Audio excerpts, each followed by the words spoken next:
Sam, thank you. For the first time since 2004, the CDC has updated their developmental milestones for infant and toddler development. Their goal is earlier intervention for children who need help. So how are these guidelines different? And what are the major takeaways for parents? I spoke with Dr. Kira Siplinga to find out.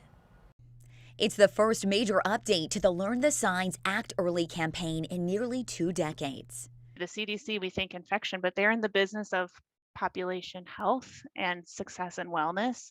And what better way than to support our children in their development? This list is the yardstick that parents and practitioners use to track development.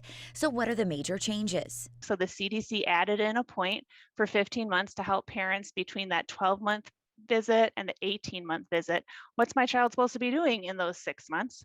And then they added something in at 30 months, again, crossing the bridge between age 2 and 3. They simplified the checklist. And the other thing that I really think is helpful that they did was they changed the milestones just a little bit so that we as parents can think, okay, if my child is meeting these milestones at 2 months, this is something that 75% of children at this age can do. Previously, they had set the bar at 50%. So you as a parent were like, okay, well, half of the kids can do this and half of them can't. What does that mean for my child?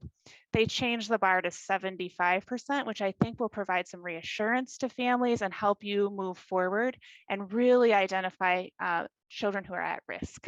This update better equips parents to evaluate development. It also provides resources to help them help their kids. It's so important that we identify concerns in development early and engage in appropriate services either in the home. So one thing that the CDC website does, and an app for those parents who use apps, is give a lot of tools that you can use to enhance the development of your children in your own home and in your own community. There's just some really easy practical tips in here that you can do with your kids to just engage all those different components of development. And remember, these are not grades. It doesn't tell how good your child is, or you're not trying to have the best child on the block. You're just trying to have a healthy child who's developing on track.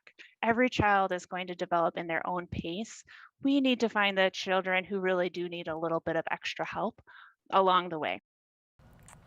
And we will have a link to the complete Learn the Signs, Act Early guidelines in this web story on 13onyourside.com. If your kiddo isn't making the appropriate milestones at their age, it's a good idea to mention it to your doctor.